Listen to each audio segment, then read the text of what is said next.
하나님께 영광을 돌리고 하나님의 마음에 합한 사람이 되기 위해서는 우리는 우리의 몸을 하나님이 기뻐하시는 산 제사로 드려야 합니다. 우리의 생각만이 아닙니다.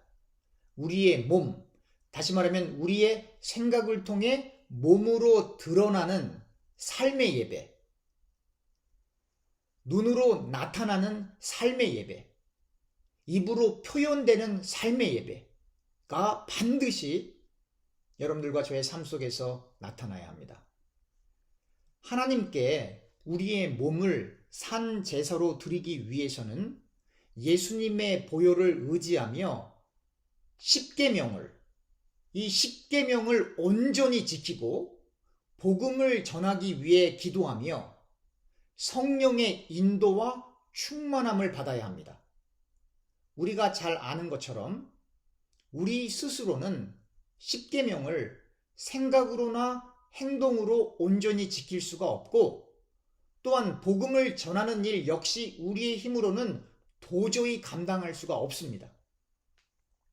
오직 성령이 임할 때에만, 오직 성령이 우리의 마음속에 역사하실 때에만 우리가 하나님이 모세를 통해 주신 율법 가운데 도덕법에 해당하는 십계명을 지키고 싶은 마음이 간절해지고 복음을 전하지 않고는 견딜 수 없는 마음이 생기게 되는 것입니다.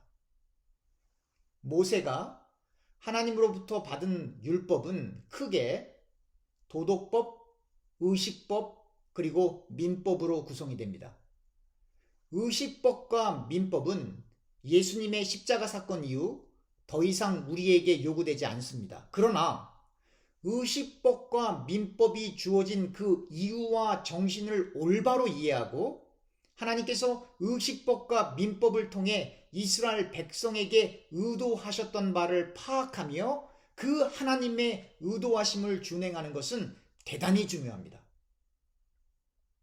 십계명은 율법 가운데 도덕법에 해당하는 것으로, 이 법은 예수님이 십자가에서 죽으시고 부활하신 이후에도 예수님을 그리스도로 믿고 있는 모든 신자들에게 여전히 유효하기 때문에 십계명을 온전히 지키는 일에 최선을 다해야 합니다. 그래서 사도 바울을 통해 복음을 받아들인 신자들에 의해 교회가 세워질 때 바울이 그 신자들에게 강조했던 것이 바로 십계명에 기초된 신자로서의 기본적인 삶이었습니다. 예를 들면 우리 한번 성경 구절 찾아보겠습니다. 로마서 1장 28절입니다. 로마서 1장 28절에서부터 32절까지 제가 보겠습니다. 또한 그들이 마음에 하나님 두기를 싫어하며 하나님께서 그들을 그 상실한 마음대로 내버려 두사 합당하지 못한 일을 하게 하셨으니 곧 모든 불의, 추와, 탐욕, 악의가 가득한 자요, 시기, 살인, 분쟁, 사기, 악독이 가득한 자요, 수근수근하는 자요, 비방하는 자요, 하나님께서 미워하시는 자요, 능욕하는 자요, 교만한 자요, 자랑하는 자요, 악을 도모하는 자요, 부모를 거역하는 자요, 우매하는 자요, 배약하는 자요, 무정한 자요, 무자비한 자라. 그들이 이 같은 일을 행하는 자는 사형에 해당한다고 하나님께서 정하심을 알고도 자기들만 행할 뿐 아니라 또한 그런 일을 행하는 자들을 옳다 하느니라. 로마서 1장 28절에서부터 32절에 나와 있는 죄악들은 모두 십계명을 지키지 않아서 나타나는 구체적인 현상들입니다. 우리가 십계명의 내용을 보면 다음과 같습니다. 제1은 너는 나 외에 다른 신들을 내게 두지 말라. 제2는 너를 위하여 새긴 우상을 만들지 말고 또 위로 하늘에 있는 것이나 아래로 땅에 있는 것이나 땅 아래 물속에 있는 것에 어떤 형상도 만들지 말며 그것들에게 절하지 말며 그것들을 섬기지 말라. 제3은 너는 내 하나님 여호와의 이름을 망령되게 부르지 말라. 제4는 안식일을 기억하여 거룩하게 지키라. 제5는 내 부모를 공경하라. 제6은 살인하지 말라. 제7은 간음하지 말라. 제8은 도둑질하지 말라. 제9는 내 이웃에 대하여 거짓 증거하지 말라. 제10은 내 이웃의 집을 탐내지 말라. 10계명 가운데 1계명에서부터 4계명은 우리가 어떻게 하나님을 예배할 것인가를 다루고 있고 1계명에서 4계명을 포함하여 나머지 5계명에서 10계명은 우리가 어떻게 우리의 삶 속에서 하나님을 구체적으로 섬길 수 있는가를 설명하고 있는 것입니다. 그래서 우리는 10계명에 따라 하나님을 목숨을 다해 사랑하고 이웃을 내 몸처럼 그리스도 안에서 사랑해야 하는 것입니다. 이웃을 그리스도 안에서 사랑하는 것이 곧 하나님을 사랑하는 구체적인 표현이기 때문에 그렇습니다. 성경 구절 다시 한번 더 찾아보겠습니다. 요한 1서 2장입니다. 요한 1서 2장 3절에서부터 6절입니다. 우리가 그의 계명을 지키면 이로써 우리가 그를 아는 줄로 알 것이요 그를 아노라 하고 그의 계명을 지키지 아니하는 자는 거짓말하는 자요 진리가 그 속에 있지 아니하되 누구든지 그의 말씀을 지키는 자는 하나님의 사랑이 참으로 그 속에서 온전하게 되었나니 이로써 우리가 그의 안에 있는 줄을 아노라. 그의 안에 산다고 하는 자는 그가 행하시는 대로 자기도 행할지니라. 계명과 말씀은 같은 표현이고 말씀 가운데 10계명은 기본입니다. 계명을 지키는 자, 말씀을 지키는 자라야 그 안에 진리가 있는 것입니다. 말로만 나 예수님 믿어요. 근데 말씀 안 지키면 그 사람 예수 믿는 사람 아니에요. 말씀이 육신이 되신 예수님이 그의 영으로, 즉 예수 그리스도의 영으로 계명을 지키는 신자 가운데, 말씀을 지키는 신자 가운데 내주하시는 것입니다. 사랑하는 교우님들, 성령과 악령이 한 곳에 머물 수가 없습니다. 성령이 임하면 악령은 떠나갈 수밖에 없는 거예요. 성령이 임하면 병마와 불신은 떠나갈 수밖에 없는 거예요. 그래서 진리, 곧 예수의 영, 그리스도의 영, 성령이 임해야 인간은 참 행복과 참 평안을 누리게 되는 것입니다. 성령의 임재하심 없이 누리는 행복과 평안은 거짓입니다. 속으시면 안 됩니다, 여러분. 성령의 임재하심 없이 누리는 행복과 평안은 거짓이에요. 예수 없이 행복할 수 없습니다. 예수 없이 평안할 수 없습니다. 예수 그리스도의 영의 임재 없이 누리는 행복과 평안은 인간을 지옥으로 이끌고 가는 것입니다. 왜 그럴까요? 예수 없이 행복과 평안을 누리는 이들은 예수님을 목숨을 다해 믿을 수가 없어요. 하나님을 목숨을 다해 사랑할 수가 없습니다. 아쉬운 게 없기 때문에요. 그래서 예수 없이 행복한 사람, 예수 없이 평안한 사람은 예수님을 그리스도로 믿을 수가 없어서 결국 지옥행으로 가는 겁니다. 바울이 강조하는 영적인 예배는 반드시 우리의 몸이 하나님이 기뻐하시는 산 제사로 드려져야 한다는 것입니다. 우리가 잘 아는 것처럼 율법은 좋은 것이지만 하나님의 의도하심을 배제하고 율법을 문자적으로 그리고 표면적으로 지켜 사람을 억압하는 것을 율법주의라고 합니다.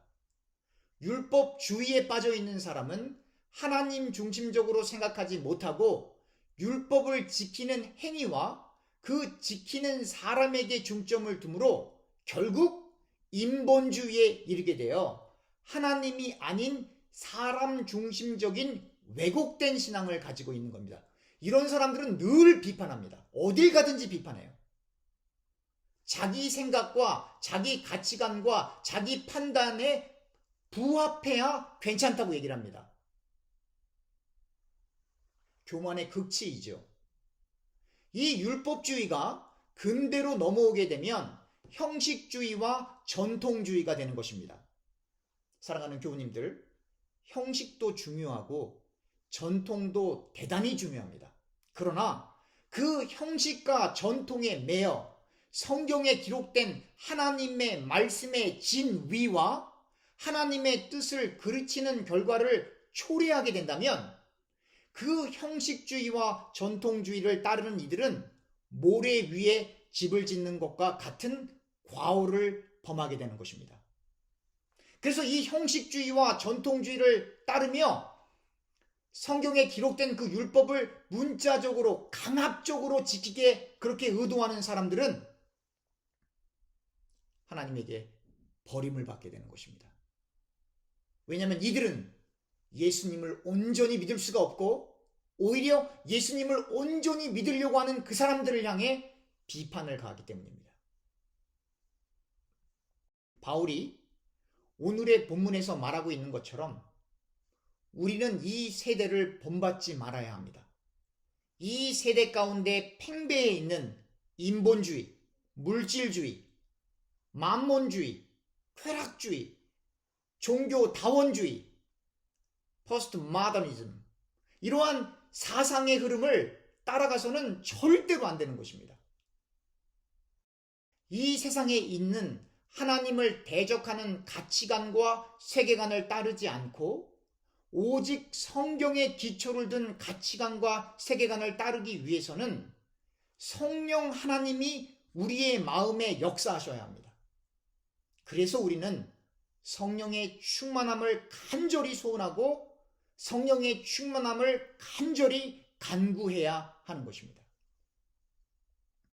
성령의 거룩한 역사가 있을 때 우리는 마음을 새롭게 하여 변화를 받고, 제가 성경 구절 읽었었던 것처럼 우리가 변하는 게 아닙니다. 우리는 변할 능력이 없어요. 우리는 우리 자신의 마음을 바꿀 힘도 없어요. 성령의 인도와 성령의 충만함을 받아 마음이 새로워지게 되고 성령을 통해 변화를 받고, 내가 변하는 것이 아니라 성령에 의해 변화를 받고, 그리고 성령에 의해 변화를 받을 때 그때 하나님의 선하시고 기뻐하시고 온전한 뜻이 무엇인지를 분별할 수 있게 되는 겁니다. 내가 분별하는 게 아니에요. 성령이 우리의 마음 가운데 분별할 수 있는 통찰력과 성령의 조명을 통하여 주어지는 영감을 통해 하나님이 진실로 기뻐하시는 것이 무엇인지를 분별할 수 있게 되는 것입니다. 모든 시대가 그랬듯이 오늘날도 분별하지 않으면 안 되는 시대입니다. 오늘날만 그랬던 게 아닙니다. 옛날에도 그랬어요. 모두가 예수님을 말하고 있는 것 같은데, 모두가 하나님의 뜻과 하나님의 영광을 말하고 있는 것 같은데, 하나님의 기록된 말씀인 성경을 하나님의 말씀으로 믿지 않는 이들이 있습니다. 하나님을 믿고 있는 것 같은데 하나님의 영광보다 자신의 유익을 추구하는 이들도 있습니다. 그런데 성경을 조금만 깊이 있게 읽어도 이러한 과오를 피할 수 있습니다. 왜냐하면 우리가 하나님의 마음에 합한 사람이 되면, 우리가 하나님을 절대적으로 의존하게 되면, 하나님만을 믿게 되면 우리의 삶이 하나님의 온전한 보호와 인도 가운데 있다는 것을 깨닫게 되고 그 하나님의 일하심을 우리가 직접 느낄 수 있기 때문입니다. 우리가 직접 하나님의 일하심을 목도할 수 있습니다. 우리가 직접 하나님의 일하심을 경험할 수 있습니다. 우리의 능력으로가 아니라 성령의 이끌림과 성령의 임재를 통해서, 성령의 충만함을 통해서 우리가 하나님을 느끼게 되는 것입니다. 그래서 우리는 말씀으로 돌아가야 합니다. 율법의 정신과 율법에 담겨 있는 하나님의 진위인 예수 그리스도의 구속 사역을 우리가 성경에 기록된 그대로 받아들이며 하나님 이외에 다른 신을 두지 않고 우상이나 하늘에 있는 것이나 땅에 있는 것이나 물속에 있는 어떠한 형상도 만들지 않을 뿐만 아니라 이러한 형상에게 절하거나 그것을 섬겨서는 절대로 안 되는 것입니다. 또한 우리는 여호와의 이름을 망령되이 불러서는 안 되며 안식일을, 즉 주님의 날, 예수님의 날, 주일을 기억하여 거룩하게 지켜야 하는 것입니다. 이렇게 하나님만을 온전히 섬기기 위해서는 우리가 우리의 부모님을 공경해야 하고 살인이나 간음이나 도적질이나 거짓 증언이나 타인의 소유를 향한 탐심을 완전히 쓰레기통에 버려야 합니다. 사랑하는 교우님들, 우리는 위로부터 임하는 힘이 없으면, 즉 하나님이 주시는 힘이 없으면 이 땅에서 행복할 수도 없고 평안할 수도 없습니다. 오직 하나님이 주시는 힘을 통해 하나님의 말씀을 사모하게 되고 그 말씀을 준행하고 싶은 거룩한 마음이 우리의 심령 속에 일어날 때 말씀을 준행하게 되고 인생의 의미를 바로 깨닫게 되며 참 행복과 참 평안을 누리게 되는 것입니다. 말씀을 우리가 억지로 지키는 게 아닙니다, 여러분. 말씀을 너무 지키고 싶은 거예요. 근데 그게 안 되는 우리 자신 때문에 우리가 슬피 우는 겁니다. 절망하는 겁니다. 그래서 다시 기도하는 거죠. 삼손의 힘의 근원은 머리카락이었습니다. 우리의 힘의 근원은 하나님의 말씀입니다. 삼손의 머리카락이 밀리자 삼손은 더 힘을 사용할 수가 없었고 그의 두 눈이 블레셋 사람에 의해 뽑혔고 노줄에 매여 감옥에서 맷돌을 돌리는 신세가 되었습니다. 우리의 힘의 근원은 말씀 가운데 특별히 십계명입니다. 십계명을 온전히 준행하지 못하면 복음을 전할 수도 없어요, 여러분. 여러분들과 제가 십계명을 온전히 준행하지 못하면 복음을 전할 수가 없어요. 우리가 그 기본적인 계명을 지키지 못하는 상태에서 복음을 전하면 세상 사람들에게 손가락질 받습니다, 사실. 거짓 증언하고 간음하고 방탕하고 살인하고 예수 믿으시라고 말씀하면 그들이 그 말을 듣겠습니까? 십계명을 온전히 준행하지 못하면 복음을 전할 수도 없고 이 땅에서 안전하게 살 수도 없고 삼손이 당한 수모를 우리 역시 세상 사람들에게 받아 마치 맛을 잃은 소금이 세상 사람들에게 질밟히듯이 우리도 그렇게 삼손의 신세가 되는 것입니다. 그러나 하나님은 방탕한 삼손을, 하나님의 힘을 남용한 삼손을 버리시지 않으셨습니다. 우리 성경 구절 찾아보겠습니다. 사사기 16장입니다. 사사기 16장 22절입니다. 그의 머리털이 밀린 후에 다시 자라기 시작하니라. 다시 한번 읽겠습니다. 그의 머리털이 밀린 후에 다시 자라기 시작하니라. 하나님은 하나님이 선택한 사람을 절대로 포기하지 않으십니다. 밀린 머리카락은 다시 자랍니다. 밀린 머리카락은 반드시 다시 자랍니다. 그래서 예수 믿는 사람은 삼손의 머리카락이 다시 자라는 것처럼 반드시 회개하게 돼 있어요. 사람을 의식해서 회개하는 게 아닙니다. 하나님 때문에 회개하게 돼 있어요. 사람을 두려워해서가 아닙니다. 하나님이 두려워서, 하나님을 경외해서 회개하게 되어 있습니다. 다시 자란 머리카락으로 하나님께 절규하는 삼손의 소리를 한번 들어봅시다.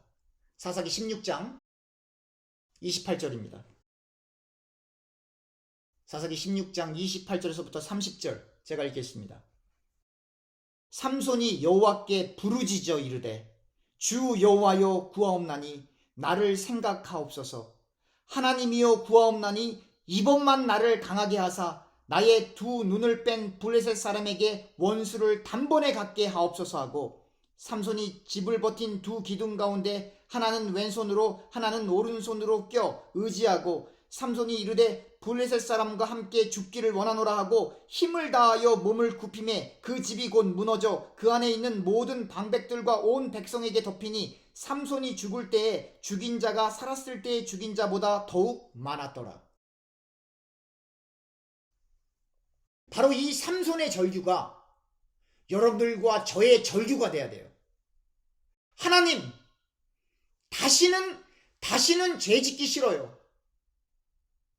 다시는 미워하기 싫어요. 다시는 분쟁하기 싫어요. 다시는 나 중심적으로 신앙생활하기 싫어요.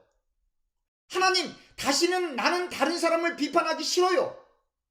라고 하는 이 삼손의 절규가 여러분들과 저에게 있어야 돼요. 하나님, 다시는 죄 짓기 싫어요. 도와주세요. 제 힘으로는 되지가 않습니다. 죄 지으며 연명하나니 차라리 죄 짓지 않기 위해 예수님의 보혈을 헛되이 하지 않기 위해 저를 데려가 주세요. 삼손의 절규예요. 죽으면 죽으리다 라는 신앙으로 우리는 죄에 대항하여 피 흘리기까지 싸우며 죄의 모양이라도 벗어버려야 하고 죄에 관한 것은 흉내도 내서는 안 되는 것입니다. 기도하겠습니다.